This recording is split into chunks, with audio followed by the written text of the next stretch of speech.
자, 오늘 본문 말씀은 로마서입니다. 1장 25절부터 27절.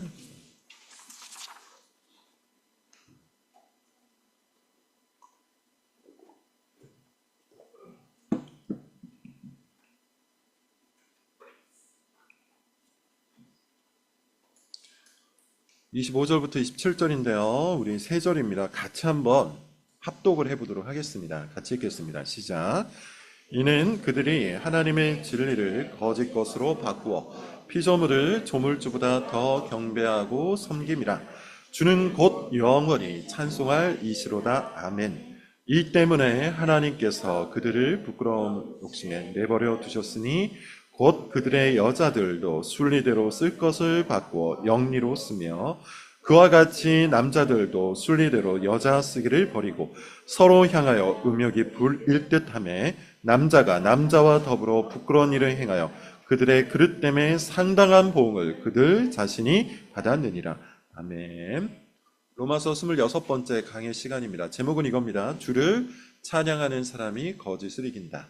주를 찬양하는 사람이 거짓을 이긴다 입니다. 14세기 중세 유럽으로 우리 한번 들어가 보도록 하겠습니다. 14세기 중세 유럽은 그야말로 대혼란의 시기였어요. 한 마을에서 일어난 일입니다. 두 명의 신부가 서로 그 마을 성당의 집례권을 두고 다툼을 벌였어요. 그냥 작게 싸운 말다툼 정도가 아니라 서로 죽일 듯이 싸우는 아주 커다란 전쟁이 벌어졌다라는 그런 뜻입니다. 마을 사람들도 그런 일이 벌어졌는데요. 마을이 딱 절반으로 갈려서 한편은 어떤 신부에게, 또 다른 한편은 또 다른 신부의 편을 들고 마을 전체가 싸움이 일어났습니다. 왜 이런 싸움이 일어났을까요? 이유는 한 가지예요. 교황이 2명이었기 때문입니다. 아비뇽 유수라는 것이 있죠. 혹시 여러분 교회사나 아니면 세계사에 관심 있는 분들은 아비뇽 유수가 뭔지 알 겁니다. 쉽게 얘기하면 교황이 당시 프랑스 황제에게 진 사건이에요. 그래서 교황청이 원래 로마에 있잖아요. 로마에 있었던 교황청이 프랑스 아비뇽으로 옮긴 사건입니다. 그 사건이 있은 후 14세기가 되어서 로마 교황청이 드디어 회복이 됩니다. 아비뇽에 있었던 교황청이 로마로 돌아왔다는 뜻이에요. 그러면서 로마에서 새로운 교황을 선출하게 되는데 이걸로만 끝나면 아무런 문제가 없었을 겁니다. 그런데 프랑스 신부들을 중심으로 해서 왜 너희들만 교황을 뽑냐? 원래 아비뇽에 교황청이 있었으니 우리도 교황을 뽑겠다 해서 아비뇽 교황이 또다시 선출이 돼요. 2명의 교황이 선출이 된 겁니다. 그러다 보니 어떤 일이 벌어지겠습니까? 로마 교황을 따르는 주교와 사제 그리고 백성들이 있었고 아비뇽 교황을 따르는 주교, 사제 그리고 백성들이 있었어요. 정확하게 두 파로 나뉜 겁니다. 그러면서 유럽 전역이 전쟁터와 같은 대혼란에 빠져든 거예요. 마을마다 성당이 있었고 그 성당에 2명의 신부가 파견이 된 겁니다. 아비뇽 교황청에서 파견된 신부, 로마 교황청에서 파견된 신부, 이렇게 2명의 신부가 서로 집례를 하겠다고 다툼을 벌인 거예요. 유럽 전역에 그런 일이 벌어진 겁니다. 엄청난 혼란이 일어났겠죠. 그러다 보니까 이 혼란을 끝내기 위해서 방법을 하나 냈는데 그게 뭐냐면 두 교황을 모두 폐위하는 거예요. 야, 안 되겠다. 로마 교황청에 있는 교황도 폐위를 하고 아비뇽 교황청에 있는 교황도 폐위를 하고 우리가 제3의 교황을 뽑아야겠다. 그래서 제3의 교황을 뽑았어요. 그런데 문제는 이 두 교황이 물러나지 않은 거죠. 그러다 보니 결국 2명이 아니라 3명의 교황이 당시 14세기 유럽에 있었다는 것이죠. 엉망진창이 될 수밖에 없었을 겁니다. 근데 여러분 사실 이런 일은 유럽 사회뿐만 아니라 역사 속에 굉장히 많이 있는 일이에요. 한 나라에 2명의 왕이 있는 경우, 한 나라에 2개의 정부가 있는 경우, 한 공동체에 2개의 권력이 있는 경우, 그런 경우에는 반드시 대혼란이 일어날 수밖에 없죠. 국가 간의 대혼란이 일어날 수 있고 사회 속에 대혼란이 일어날 수 있고 공동체 속에 대혼란이 일어날 수 있어요. 오늘 본문은 바로 그 부분을 이야기하고 있습니다. 진리는 하나죠. 오늘 우리가 로마서 18절 이후 쭉 살펴봤던 것처럼 진리는 하나입니다. 진리가 하나이기 때문에 그 진리가 외치는 대로 우리는 하나님을 찬양하고 하나님을 영화롭게 해야 돼요. 오직 하나님만이 찬양받기에 합당하시다. 하나님을 알고 너희가 하나님을 안다면 하나님께 감사하라. 하나님께 찬양을 드려라. 오직 하나님만을 영화롭게 하여라. 이것이 진리입니다. 하나님만이 우리의 창조주시요, 우리의 아버지시요, 우리의 구원자시요, 우리의 통치자이시기 때문이에요. 그분만이 우리의 왕이십니다. 그런데 이 진리 옆에 마치 또 다른 교황이 생긴 것처럼 또 다른 진리, 그것이 등장을 하죠. 그게 바로 뭡니까? 왜 하나님만을 찬양하냐? 왜 하나님만을 영화롭게 하냐? 하나님 말고 다른 것도 찬양하기에, 하나님 말고 다른 것들도 영광받기에 합당한 요소가 있더라 하면서 하나님의 진리가 아닌 다른 진리가 등장한 거예요. 그게 뭡니까? 거짓이에요. 이 거짓 진리는 지속적으로 이렇게 얘기하는 거죠. 왜 하나님만 왕이냐? 왜 하나님만 통치자시냐? 왜 하나님만 구원자시냐? 왜 하나님만 찬양을 받아야 되느냐? 나도 영광을 받기에 합당하다. 나도 찬양을 받기에 합당하다. 나도 내 주권을 행사하겠다. 우리가 지난주에 살펴본 것처럼 스스로 자율권을 얻고자 하나님을 떠났던 인간의 모습이 바로 여기 있는 것이죠. 나도 내 인생의 자율권을 행사할 수 있는 존재다. 내가 내 자율권을 행사해서 이마만큼의 업적을 얻었으니 나도 내 이름을 내겠다. 이게 뭡니까? 바벨탑이었잖아요. 바벨탑. 내가 내 힘을 동원하고 내 지혜를 동원하고 내 기술을 동원해서 저 하늘 끝까지 닿게 하여 우리의 이름을 내겠다. 이게 바벨탑이었어요.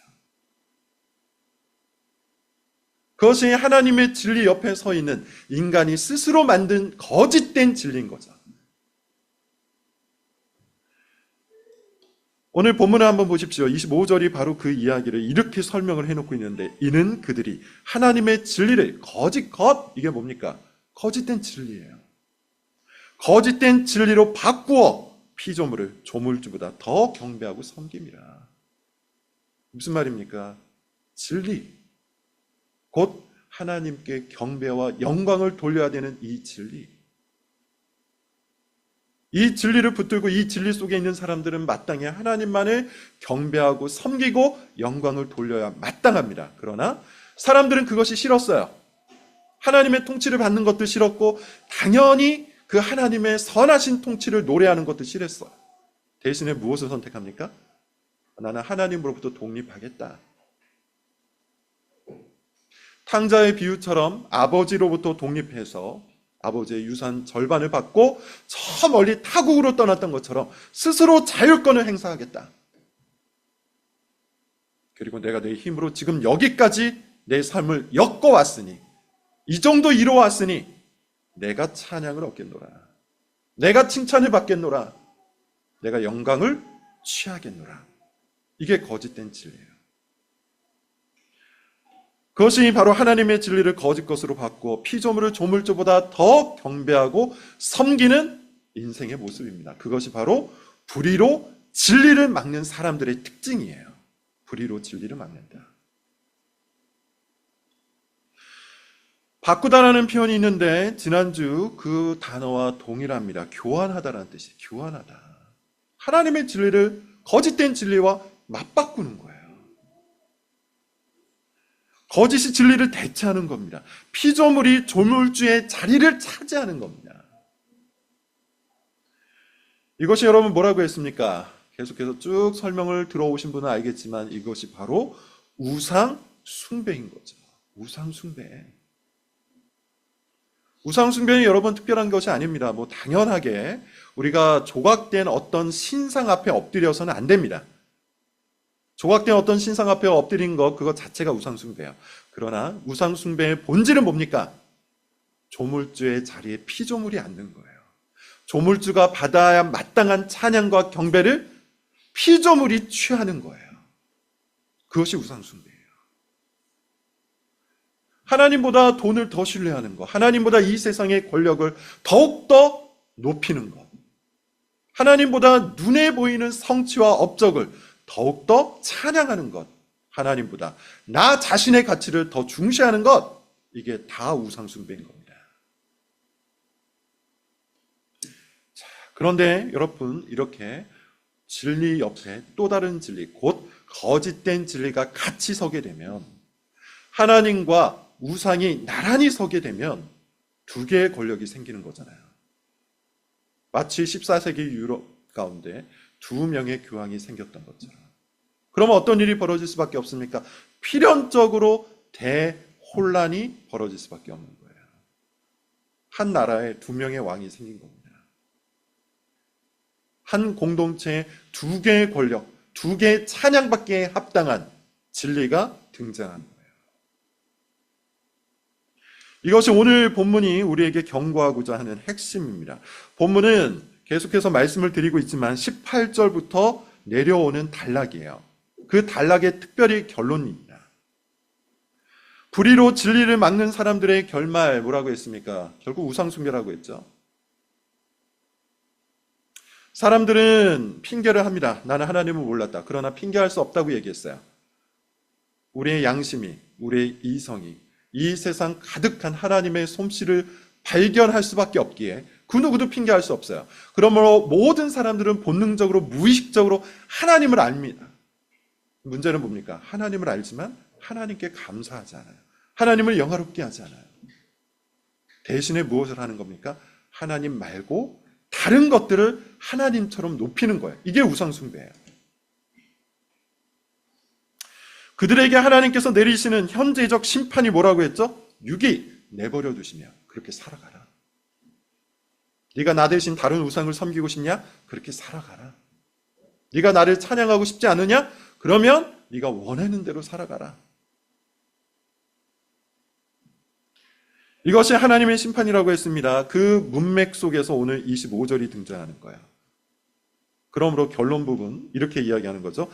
이는 그들이 하나님의 진리를 거짓 것으로 바꾸어 피조물을 조물주보다 더 경배하고 섬김이라. 이렇게 결론을 내는 거예요. 그리고 동시에 이 25절은 다음부터 시작되는 또 다른 단락의 서론이기도 합니다. 서론. 왜냐하면 26절을 여러분 한번 보세요. 어떻게 시작합니까? 이 때문에 라는 말로 시작하잖아요. 바로 이런 문맥 때문에 이런 대혼란이 일어난다. 이런 문맥으로 연결이 되고 있죠. 바로 이 때문에. 너희들이 우상숭배를 하기 때문에. 한 나라의 두 명의 왕을 섬기고 있기 때문에.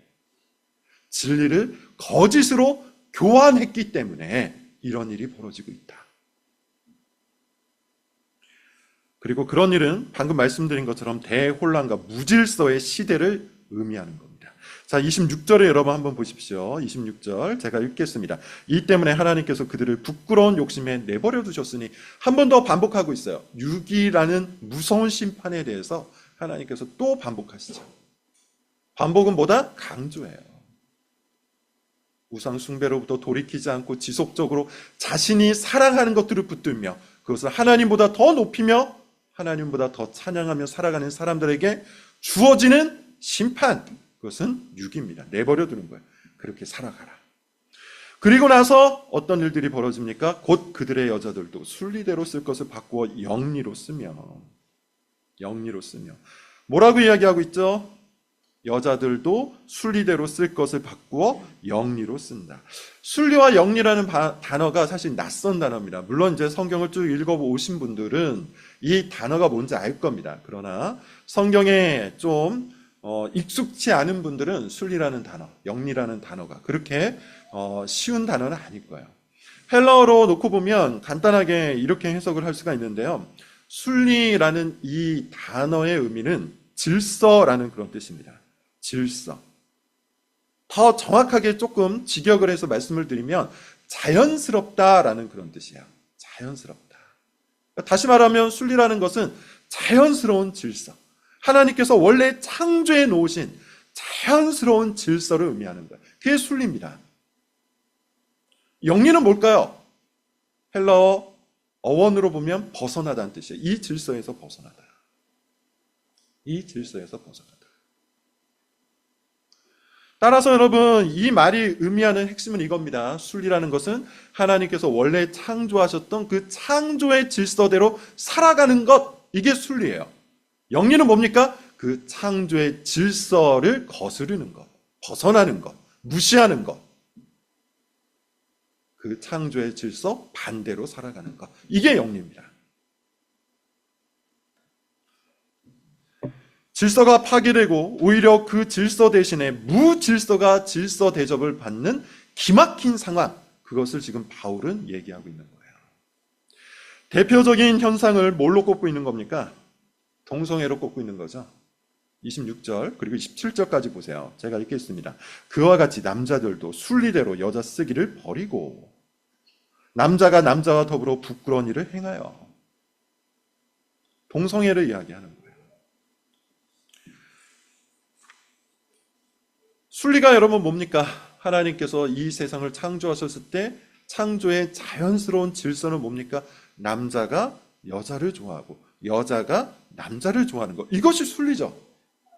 남자와 여자의 관계에서는 이것이 순리예요. 그런데 이 질서가 무너진 거죠. 그리고 무질서가 새로운 질서로 바뀌는 겁니다. 그게 동성애잖아요. 여자가 남자를 좋아하고 남자가 여자를 좋아해야 마땅한데 여자가 여자를 좋아해요. 남자가 남자를 좋아해요. 이게 영리예요. 하나님의 창조된 질서에서 벗어난 겁니다. 바울은 이 영리의 현상을 가장 대표적인 동성애를 통해서 우리에게 설명을 하고 있는 겁니다. 봐라. 불의로 진리를 막는 너희들 봐라. 불의로 진리를 막는 너희들은 우상숭배의 죄를 저지르고 이 우상숭배의 죄로 인해서 내가 너희를 그 부끄러운 욕심에 내버려 두겠다. 그러면 그 사회가 어떻게 변하는지 봐라.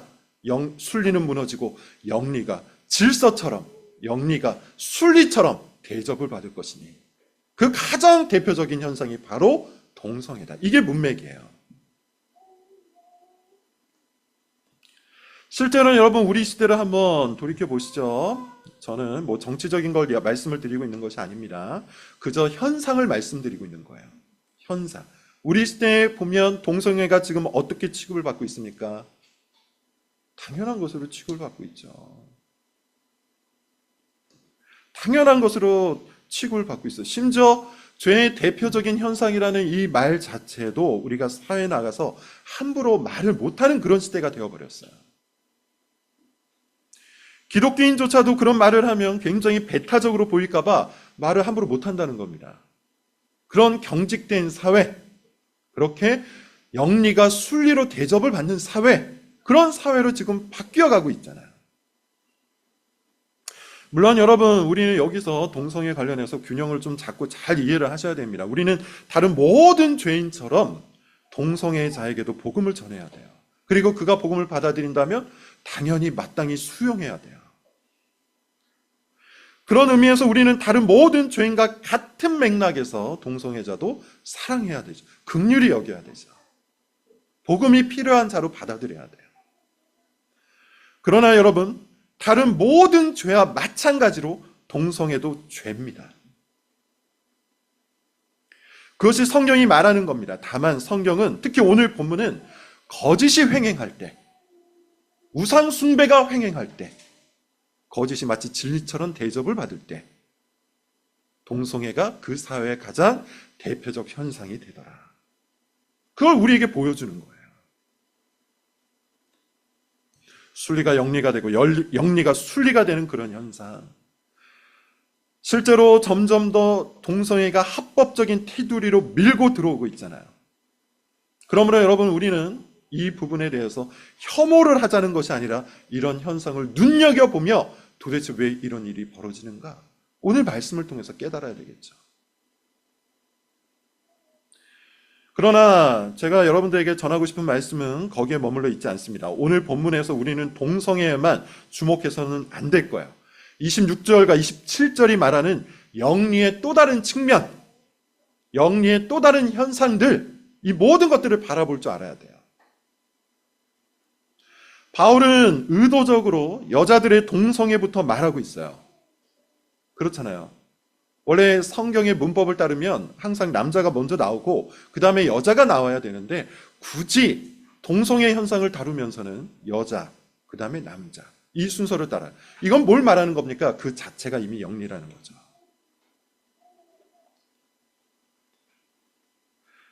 여러분, 이것은 여자가 남자보다 먼저 죄를 지었다, 뭐 이런 걸 말씀을 드리려는 것이 아니라 거짓은 항상 영리라는 겁니다. 영리라는 거예요. 하나님께서 이 세상을 창조하셨을 때 창조의 순서가 어떻게 됐습니까? 남자, 여자였어요. 그런데 거짓은 의도적으로 여자, 남자, 창조의 순서를 거슬러요. 이게 영리의 현상이에요.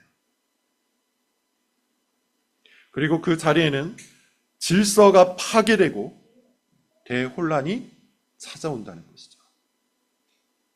이 영리의 현상을 우리는 주목해야 됩니다. 수없이 많아요. 예컨대 이런 겁니다. 여러분, 자녀가 부모를 무시하는 것, 그럴 수도 있다, 이렇게 생각하십니까? 절대 그렇지 않죠. 자녀가 부모를 무시하는 것도 영리예요. 십계명 제5계명을 보세요. 부모를 공경하라고 하죠. 이게 순리입니다. 그래서 하나님의 율법에는 부모님을 공경하라라고 이야기할 뿐만 아니라 만약 부모를 때리는 자녀가 있다면 그를 죽이라, 돌을 던져서 죽이라고까지 얘기해요. 물론 여러분, 오늘날 고스란히 적용할 필요는 없겠으나 그만큼 하나님께서는 순리, 곧 자녀가 부모를 공경하는 이 순리의 질서를 강조하고 계신 겁니다. 그럼에도 불구하고 우리 사회는 이 영리가 또한 점차 넓게 퍼져가고 있죠. 또 뭐가 있을까요? 다윗이 자신을 죽이려 했던 사울 왕을 끝까지 죽이지 않았던 이유가 뭘까요? 그게 순리이기 때문이에요. 하나님께서 기름 부어 주셔서 왕으로 삼으셨기 때문에 그의 권위를 인정하고 다윗은 끝까지 그를 보호하려고 했던 겁니다. 그런 의미에서 다윗은 하나님의 질서를 따랐던 자고, 그렇기에 하나님의 마음에 합한 자가 되죠. 그는 순리를 따른 거예요. 근데 아말렉 청년 한 명이 사울 왕의 목을 베고 다윗을 찾아왔을 때 다윗이 불같이 분노하고 그를 죽입니다. 왜냐하면 그는 영리를 쫓았기 때문이에요. 하나님이 세우신 질서에 순종하는 것, 그것이 순리입니다. 무엇보다도 여러분, 이 순리와 영리의 관계를 가장 잘 보여주시는 분이 있어요. 예수님이죠. 예수님은 삼위일체 하나님이시나 성자로서 성부께 순종합니다. 삼위일체 하나님은 다 동등한데 왜 성자이신 예수님이 성부께 순종하는가? 누군가는 그렇게 반문할 수 있어요. 그러나 그것이 순리이기 때문이에요. 그것이 하나님께서, 삼위 하나님께서 정해놓으신 삼위간의 질서이기 때문이에요. 그래서 그분은 성부 하나님의 계획을 쫓아 이 땅에 성육신하셨고 순종하셨고 십자가에 죽기까지 순종하셨다. 이게 바울의 에베소서 2장에서 하는 말 아닙니까? 빌립보서 2장에서 하는 말 아닙니까? 그런데 그분의 피조물인 인간들은 어떠합니까? 피조물들은, 그 인간들은 영리를 선택하죠. 창조주이신, 말씀으로 이 세상을 창조하신 창조주이신 예수 그리스도를 죽이잖아. 이게 영리예요. 그런 의미에서 여러분, 사실 가장 커다란 영리는 무신론입니다. 동성애도 아니고 부모에게 공경하지 않는 것도 아니고 이 세상의 권위를 무시하는 것도 아니고 무신론이야말로 가장 커다란 영리예요. 가장 커다란 무질서예요. 하나님이 없다고 선언하고 하나님을 조롱하며 하나님을 믿는 사람들을 비웃는 것, 하나님을 제거하고 그 자리에 자기 자신이 앉는 것, 하나님이 받아야 될 영광과 찬양을 취하여 자신에게 두는 것, 이 모든 것들이 모든 영리 중에 영리, 무질서 중에 무질서인 겁니다. 오늘 본문은 이 모든 것이 어떻게 일어난다고 얘기합니까? 진리를 거짓 것으로 교환했을 때, 하나님 찬양을 우상 숭배로 바꾸었을 때 일어나는 현상들이라고요. 자, 그러면 여러분, 우리의 질문은 이것이죠. 이렇게 영리가 순리가 되어가는 이 세상 한복판에서, 무질서가 질서를 차지해가고 있는 이 세상 한복판에서 우리는 어떻게 살아갈 것인가? 오늘 본문이 우리에게 제시하는 두 가지 길이 있습니다. 여러분, 이 길을 여러분 마음에 새기시고 이번 주 내내 실천할 수 있기를 바라는데, 첫 번째는 이거죠. 예수 그리스도께서 살아가신 그 순리의 인생을 우리가 본받아 따라가는 거예요. 예수님은 온몸으로 그걸 보여주셨어요. 먼저 예수님은 하나님께 완벽하게 복종하셨죠. 하나님 말씀에, 하나님의 계획에, 주님의 뜻에 온전히 순종하셨어요. 십자가에 죽기까지 복종하셨을 뿐만 아니라 그 모든 과정에서도 주님의 뜻을 쫓았어요. 하나님이셨던 그분은 말씀을 연구할 필요도 없었고 기도할 필요도 없었으나 하나님 앞에 순종하는 마음으로 성경을 읽고 기도를 하셨죠. 순리의 길을 택하신 거예요. 또한 그분은 삼위 하나님이셨기 때문에 육신의 부모님을 따를 필요가 없었지만 죽기까지 이 육신의 부모님을 공경했어요. 뿐만 아니라 자신을 죽이려고 했던 이 죄악된 세상을 전복시킬 만한 힘이 있었으나 12영이나 되는 천군 천사를 불러 그들을 모조리 죽일 수 있는 권력이 있었으나 당시 사회와 질서 앞에 순종하셨죠. 예수님의 삶을 쭉 보면 처음부터 끝까지 오로지 순리의 길, 하나님께서 세워놓으신 질서의 길을 쫓아갔어요. 심지어 그것이 문화적이라 할지라도, 심지어 그것이 관습적이라 할지라도 예수님께서는 순리의 길을 선택하셨습니다. 사실 여러분, 예수님께도 영리의 유혹이 얼마나 많았겠습니까? 대표적으로 이런 거죠. 사람들이 오병이어 기적을 보고 예수님에게 와서 임금이 되어달라, 왕이 되어달라, 혁명가가 되어달라 이렇게 얘기해요. 근데 예수님이 모든 것들을 거부하시죠. 임금과 왕과 혁명가의 길이 아니라 십자가의 길이 하나님께서 그에게 주신 명령이었기 때문이에요. 사탄은 또 어떻습니까? 나에게 한 번만 엎드린다면, 나에게 한 번만 절을 한다면 내가 이 세상 모든 명예와 권력을 너에게 안겨주겠다. 그러나 예수님께서는 어떻게 하십니까? 오직 말씀, 곧 순리의 길을 택하시죠.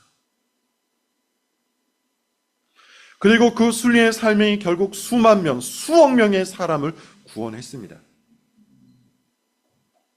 여러분, 우리도 마찬가지예요. 우리도 순리의 인생을 살아야 돼요.